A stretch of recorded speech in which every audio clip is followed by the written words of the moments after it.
ನಮಸ್ಕಾರ, ನಮ್ಮ ಬೆಂಗಳೂರಿಗೆ ಸ್ವಾಗತ. ನಾನು ರಾಘವೇಂದ್ರ ಕಾಂಚನ್. ಮೊದಲಿಗೆ ಹೆಡ್ಲೈನ್ಸ್. ಸಾಫ್ಟ್ವೇರ್ ಉದ್ಯೋಗಿ ಆಗೋ ಕನಸು ಕಂಡಿದ್ರು, ಉದ್ಯೋಗ ಅರಸಿ ಹೋದವರಿಗೆ ಮಕ್ಮಲ್ ಟೋಪಿ ಹಾಕಿದ್ರು, ಲಕ್ಷ ಲಕ್ಷ ಹಣ ಕೊಟ್ಟು ಕಂಗಾಲಾದ್ರು.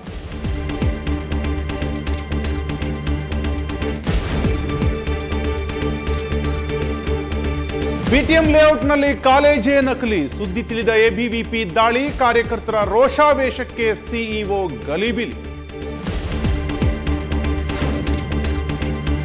ಹೊರಗುತ್ತಿಗೆ ಬಸ್ಗಳಿಂದ ಆಗ್ತಿತ್ತು ಲಾಸ್, ಇನ್ನು ಮುಂದೆ ಕ್ಯಾಂಪಸ್ ರಸ್ತೆಗಿಳಿಯಲಿದೆ ಮಿನಿ ಬಸ್. ವಿವಿ ನಿರ್ಧಾರಕ್ಕೆ ವಿದ್ಯಾರ್ಥಿಗಳು ಫುಲ್ ಖುಷ್.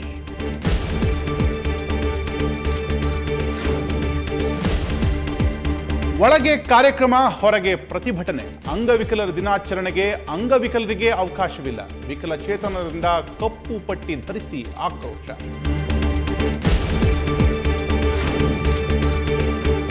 ಕಡಲೆಕಾಯಿ ಪರಿಷೆಗೆ ಸಾಂಪ್ರದಾಯಿಕ ತೆರೆ, ಕೊನೆ ದಿನವೂ ಹರಿದು ಬಂತು ಜನಸಾಗರ. ವ್ಯಾಪಾರಿಗಳಿಗೆ ತಲೆನೋವಾದ ಪ್ಲಾಸ್ಟಿಕ್ ಚೀಲಗಳ ಹಾವಳಿ.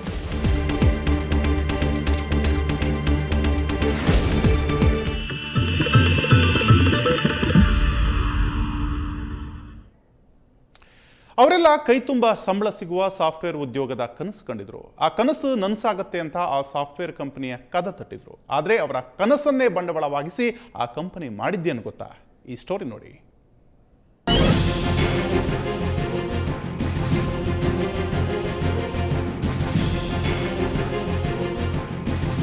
ಠಾಣೆ ಮುಂದೆ ಜಮಾಯಿಸಿರೋ ಇವರೆಲ್ಲ ಸಾಫ್ಟ್ವೇರ್ ಉದ್ಯೋಗ ಅರಸಿ ಹೋದವರು. ಆದ್ರೆ ಇವರಿಗೆಲ್ಲ ಮಕ್ಮಲ್ ಟೋಪಿ ಹಾಕಿದ್ದು ಕೋರಮಂಗಲದಲ್ಲಿರೋ ಈ ಲೈಫ್ ಟೈಮ್ ಸಾಫ್ಟೆಕ್ ಕಂಪನಿ.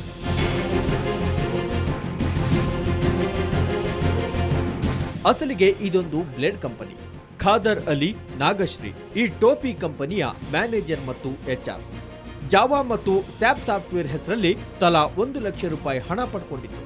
ಕೆಲಸ ಗಿಟ್ಟಿಸ್ತೀವಿ ಅನ್ನೋ ಭರದಲ್ಲಿ ಹಿಂದು ಮುಂದು ನೋಡದೆ ಕಾಸು ಕೊಟ್ಟು ಪಂಗನಾಮ ಹಾಕಿಸ್ಕೊಂಡಿದ್ದಾರೆ. ಸಾಧಾರಣ ಒಬ್ಬನಿದ್ದಾನೆ ಮ್ಯಾನೇಜರ್, ಅವನು ನಮ್ಮನ್ನು ಕನೆಕ್ಟ್ ಮಾಡ್ಕೊಂಡು ಯಾವುದೇ ಥರ ತೊಂದರೆ ಆಗಲ್ಲ. ಈಗ ಶೂರಿಟ್ ನಾವಿದೆ, ನಮ್ಮದು ಪ್ರಾಜೆಕ್ಟ್ ಎಲ್ಲ ಆಗಿದೆ, ಪ್ರಾಜೆಕ್ಟ್ ಎಲ್ಲ ಬಂದಿದೆ. ಸೊ ಅದಕ್ಕೋಸ್ಕರ ನೀವು ಯಾವುದೇ ಥರದ್ದು ಪ್ರಾಬ್ಲಮ್ ಆಗಲ್ಲ, ನೀವು ನಮ್ಮನ್ನು ನಂಬಿ ಅಮೌಂಟ್ ಕೊಡ್ಬೋದು. ಸರಿ, ನಾನು ಕೇಳಿದೆ ಅಮೌಂಟ್ ಏನಕ್ಕೆ ಕೊಡಬೇಕು? ಸೊ ಇದು ನಾವು ಫಂಡ್ ತೋರಿಸ್ಬೇಕು, ಇಷ್ಟು ಜನ ಇದ್ದಾರೆ ಅಂತ ನಾವು ಫಂಡ್ ತೋರಿಸಿದ್ರೆ ನಮಗೆ UK ಫಂಡ್ಸ್ ಬರುತ್ತೆ. ಸೊ ಆ ರೀತಿ ಮಾತಾಡೋದು. ಅಲ್ಲದೆ ಈ ಕಂಪನಿ ಕಡೆ ಬಂದವರಿಗೆ ಶಾಕ್ ಕಾದಿತ್ತು.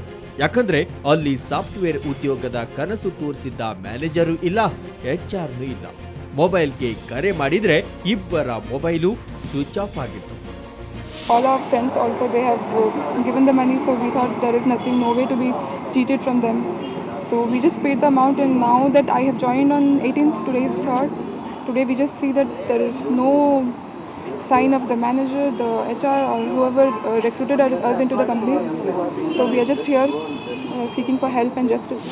ಕಂಗಾಲಾದ ಇವರು ಕೋರಮಂಗಲ ಪೊಲೀಸ್ ಠಾಣೆಗೆ ದೂರು ಕೊಟ್ಟರು. ಸಾಫ್ಟ್ವೇರ್ ಉದ್ಯೋಗ ಸಿಗುತ್ತೆ ಅನ್ನೋ ಆಸೆಯಲ್ಲಿದ್ದ ಇವರಿಗೆ ಅತ್ತ ಉದ್ಯೋಗವೂ ಇಲ್ಲ, ಕೊಟ್ಟ ಕಾಸೂನೂ ಇಲ್ಲ. ಬೆಂಗಳೂರಿನಿಂದ ಕ್ಯಾಮರಾಮನ್ ಲಕ್ಷ್ಮಣ್ ಜೊತೆ ವೆಂಕಟರಮಣ್, ಕ್ರೈಮ್ ಬ್ಯೂರೋ, ಸುವರ್ಣ ನ್ಯೂಸ್. ಬೆಂಗಳೂರಿನಲ್ಲಿ ನಕಲಿ ಕಾಲೇಜುಗಳ ಹಾವಳಿ ಸಾಕಷ್ಟಿದೆ. ಅಂತಹದೇ ಒಂದು ಕಾಲೇಜಿನ ಕಥೆ ಇಲ್ಲಿದೆ. ಯಾವುದು ಕಾಲೇಜು, ಏನದರ ಕತೆ ತಿಳಿಬೇಕಾ? ಈ ಸ್ಟೋರಿ ನೋಡಿ.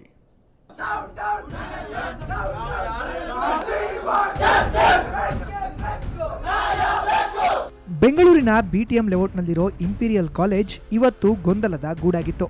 ಯಾಕೆಂದ್ರೆ ಗುಣಮಟ್ಟದ ಶಿಕ್ಷಣದ ಹೆಸರಲ್ಲಿ ಈ ಕಾಲೇಜು ವಂಚನೆ ಮಾಡ್ತಿದೆ ಅಂತ ಆರೋಪಿಸಿ ABVP ಕಾರ್ಯಕರ್ತರು ದಾಳಿ ಮಾಡಿದ್ರು.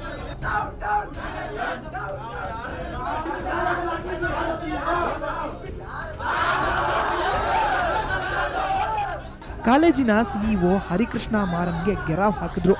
ಈ ವೇಳೆ ಕಾಲೇಜ್ ಸಿಬ್ಬಂದಿಗೂ ಕಾರ್ಯಕರ್ತರಿಗೂ ವಾಗ್ವಾದ ನಡೀತು.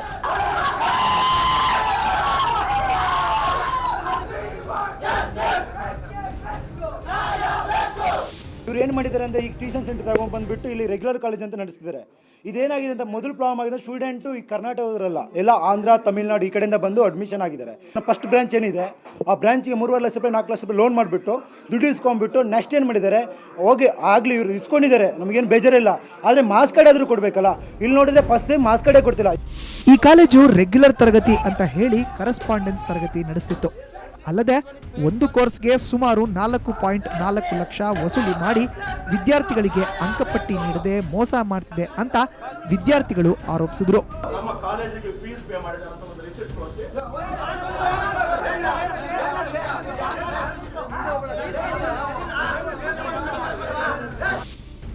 ಮೂರು ತಿಂಗಳು ಕ್ಲಾಸಸ್ ಚೆನ್ನಾಗಿ ರನ್ ಆಗಿದೆ. ನಮ್ಮ ಸ್ಟೂಡೆಂಟ್ಸ್ಗೆ ಡೌಟ್ ಬಂದಿದೆ, ಮದ್ರಾಸ್ ಯೂನಿವರ್ಸಿಟಿ ರೆಗ್ಯುಲರ್ ಡಿಸ್ಟೆನ್ಸ್ ಅಂತ. ಯೂನಿವರ್ಸಿಟಿಗೆ ಹೋಗಿದ್ದಾರೆ, ಯೂನಿವರ್ಸಿಟಿಗೆ ಹೋಗಿಬಿಟ್ಟು ಎಂಕ್ವೈರಿ ಮಾಡಿದ್ದಾರೆ, ವೈಸ್ ಚಾನ್ಸಲರ್ ಹತ್ರ ಮಾತಾಡಿದ್ದಾರೆ, ಎಲ್ಲ ಇದು ಡಿಸ್ಟೆನ್ಸು ರೆಗ್ಯುಲರ್ ಅಲ್ಲ, ನಮ್ಮ ಹತ್ರ ಪ್ರೂಫ್ ಇದೆ ತೋರಿಸಿದ್ದಾರೆ. ನಮಗೆ ಇಲ್ಲಿ ಬಂದುಬಿಟ್ಟು ಮ್ಯಾನೇಜ್ಮೆಂಟ್ ಹತ್ರ ಮಾತಾಡಿದ ತಕ್ಷಣ ಇಲ್ಲ ಇದು ರೆಗ್ಯುಲರೇ ಅಂತ ಮಾತಾಡ್ತಾ ಇದ್ದಾರೆ ಅವರು. ಅಷ್ಟಕ್ಕೂ ಇದು ಕಾಲೇಜೇ ಅಲ್ಲ, ದೆಹಲಿಯ ಆಲ್ ಇಂಡಿಯಾ ಮ್ಯಾನೇಜ್ಮೆಂಟ್ ಅಸೋಸಿಯೇಷನ್ನ ಸ್ಟಡಿ ಸೆಂಟರ್ ಒಂದು ರೆಗ್ಯುಲರ್ ಕಾಲೇಜ್ ನಡೆಸೋದು ಮಹಾ ಅಪರಾಧ. ಅದು ಅಲ್ಲದೆ 3 ವರ್ಷದಲ್ಲಿ ಈ ನಕಲಿ ಕಾಲೇಜು 3 ಹೆಸರು ಬದಲಾಯಿಸಿದೆ. ಈ ಬಗ್ಗೆ ಕೇಳಿದ್ರೆ ಸಿಇಒ ಹರಿಕೃಷ್ಣ ಮಾರನ್ ಹೀಗೆ ಹೇಳ್ತಾರೆ.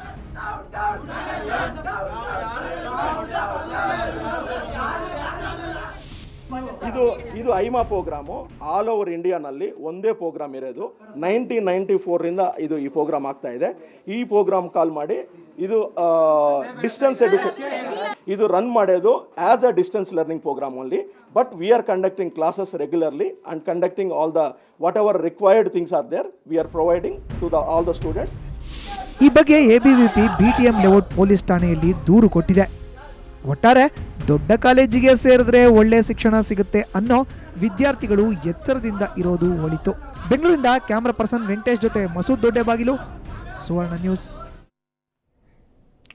ಬೆಂಗಳೂರಿನಲ್ಲಿ ನಡೆದ ಬಾಂಬ್ ಬ್ಲಾಸ್ಟ್ ಪ್ರಕರಣದಲ್ಲಿ ಪ್ರಮುಖ ಪಾತ್ರ ವಹಿಸಿದ್ದ ಮದನಿಯ ಆರೋಗ್ಯ ಸರಿಯಿಲ್ಲ. ಹೀಗಾಗಿ ಇವತ್ತು ಜೈಲಿನಿಂದ ಮಣಿಪಾಲ್ ಆಸ್ಪತ್ರೆಗೆ ಮದನಿಯನ್ನ ಸೇರಿಸಲಾಯಿತು.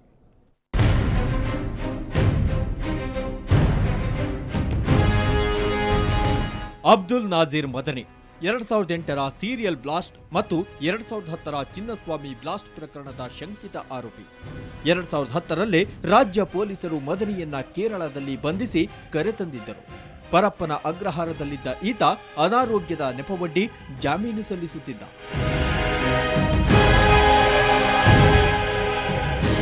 ಕೊನೆಗೆ ಖಾಸಗಿ ಆಸ್ಪತ್ರೆಯಲ್ಲಿ ಚಿಕಿತ್ಸೆ ನೀಡುವಂತೆ ಕೋರಿ ಸುಪ್ರೀಂ ಕೋರ್ಟ್ ಮೊರೆ ಹೋದ. ವಿಚಾರಣೆ ನಡೆಸಿದ ಸುಪ್ರೀಂ ಕೋರ್ಟ್ ಪೊಲೀಸ್ ಭದ್ರತೆಯಲ್ಲಿ ಖಾಸಗಿ ಕೊಠಡಿಯಲ್ಲಿ ಚಿಕಿತ್ಸೆ ನೀಡುವಂತೆ ಆದೇಶ ನೀಡಿತ್ತು. ಅದರಂತೆ ಇವತ್ತು ಜೈಲಿನಿಂದ ಮಣಿಪಾಲ್ ಆಸ್ಪತ್ರೆಗೆ ರವಾನಿಸಲಾಯಿತು. ಡಯಾಬಿಟಿಸ್ ಮತ್ತು ಕಣ್ಣು ನೋವಿನಿಂದ ಮದನಿ ಬಳಲುತ್ತಿದ್ದಾರೆ. ಎಷ್ಟು ದಿನಗಳ ಚಿಕಿತ್ಸೆ ಎಂದು ಹೇಳಲಾಗುವುದಿಲ್ಲ ಅಂತ ಮಣಿಪಾಲ್ ವೈದ್ಯಾಧಿಕಾರಿ ಬಲ್ಲಾಳ್ ವಿವರಣೆ ನೀಡಿದರು. ನೀವು ತಿಳಿದಿರುವಂತೆ ಡಯಾಬಿಟಿಸ್ ಮತ್ತು ಡಯಾಬಿಟಿಸಿಂದ ಬರೋ ಬೇರೆ ಕಾಂಪ್ಲಿಕೇಶನ್ಸ್ ಎಲ್ಲ ಇದೆ. ಡಯಾಬಿಟಿಸ್ ಇದು ಕಣ್ಣು ಪ್ರಾಬ್ಲಮ್ಮು, ಬ್ಲಡ್ ಪ್ರೆಷರು, ಬೇರೆ ಬ್ಲ್ಯಾಡರ್ ಪ್ರಾಬ್ಲಮ್ಸು, ಮತ್ತು ಹಾಗೆಯೇ ಅವರಿಗೆ ಬೆನ್ನು ಪ್ರಾಬ್ಲಮ್ ಸ್ವಲ್ಪ ಇದೆ, ಸ್ಪಾಂಡಲೋಸಿಸ್ ಅಂತ ಹೇಳ್ತೀವಿ. ಇದಕ್ಕೆ ಎಲ್ಲ ಬೇಕಾಗಿರುವ ನಾವು ಸ್ಪೆಷಲಿಸ್ಟನ್ನು ಈ ಪ್ಯಾನಲಲ್ಲಿ ಅಪಾಯಿಂಟ್ ಮಾಡಿದ್ದೀವಿ. ಅವರು ಅದರ ಬಗ್ಗೆ ಪರಿಶೀಲನೆ ಮಾಡಿ ಅದಕ್ಕೆ ಬೇಕಾಗಿರುವ ಟ್ರೀಟ್ಮೆಂಟ್ಸನ್ನು ಪ್ಲ್ಯಾನ್ ಮಾಡ್ತೀವಿ. ಅನಾರೋಗ್ಯವನ್ನೇ ನೆಪ ಮಾಡಿಕೊಂಡು ವ್ಯವಸ್ಥೆಯನ್ನು ತನ್ನ ತಾಳಕ್ಕೆ ಕುಣಿಯುವಂತೆ ಮಾಡುತ್ತಿರುವ ಶಂಕಿತ ಉಗ್ರನಿಗೆ ಇಷ್ಟೆಲ್ಲ ಖರ್ಚು ಮಾಡುವುದು ಎಷ್ಟು ಸರಿ ಅನ್ನೋದು ಸಾರ್ವಜನಿಕರ ಪ್ರಶ್ನೆ. ಕ್ಯಾಮರಾಮನ್ ಸತೀಶ್ ಜೊತೆ ಅಭಿಷೇಕ್ ಜೈಶಂಕರ್, ಸುವರ್ಣ ನ್ಯೂಸ್. ಸದಾ ಗಿಜಿಗಿಡುವ ಸಿಲಿಕಾನ್ ಸಿಟಿಯಲ್ಲಿ ಇವತ್ತು ಪ್ರತಿಭಟನೆಗಳದ್ದೇ ರಾಜ್ಯಭಾರ. ಬನ್ನಿ ಎಲ್ಲೆಲ್ಲಿ ಯಾವ ಕಾರಣಕ್ಕೆ ಪ್ರತಿಭಟನೆ ನಡೆದುವು ಅಂತ ನೋಡ್ಕೊಂಡ್ಬರೋಣ.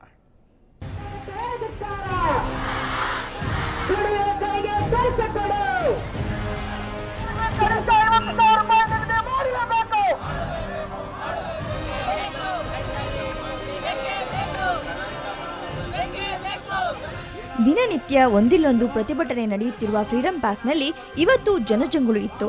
ಬಿಸಿಯೂಟ ತಯಾರಿಸುವ ಮಹಿಳೆಯರು ವಿವಿಧ ಬೇಡಿಕೆಗಳ ಈಡೇರಿಕೆಗೆ ಆಗ್ರಹಿಸಿ ಪ್ರತಿಭಟನೆ ನಡೆಸಿದರು. ನಾವಿಲ್ಲಿಟ್ಟಿರುವಂತ ಬೇಡಿಕೆ 7 ಗಂಟೆಗಳ ಕಾಲ ನಾವೇನ್ ಕೆಲಸ ಮಾಡ್ತಾ ಇದೀವಿ, ನೀವು ಕೊಡ್ತಾ ಇರ್ತಕ್ಕಂಥ 38 ರೂಪಾಯಿ ನಮಗೆ ಸಾಕಾಗಲ್ಲ.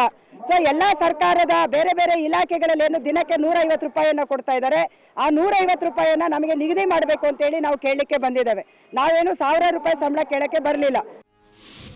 ಇನ್ನು ಟೌನ್ ಹಾಲ್ ಮುಂಭಾಗದಲ್ಲಿ HIV ಏಡ್ಸ್ನಿಂದ ಬಳಲುತ್ತಿರುವವರು ಪ್ರತಿಭಟನೆ ನಡೆಸಿದ್ರು. ಎಲ್ಲಾ ಕ್ಷೇತ್ರದಲ್ಲೂ ತಮಗೆ ತಾರತಮ್ಯ ಮಾಡಲಾಗ್ತಿದೆ, ಉದ್ಯೋಗದಿಂದ ತಾವು ವಂಚಿತರಾಗುತ್ತಿದ್ದೇವೆ, ಹೀಗಾಗಿ HIV ಏಡ್ಸ್ ಮಸೂದೆಯನ್ನ ಸಂಸತ್ನಲ್ಲಿ ಮಂಡಿಸಬೇಕೆಂದು ಒತ್ತಾಯಿಸಿದರು.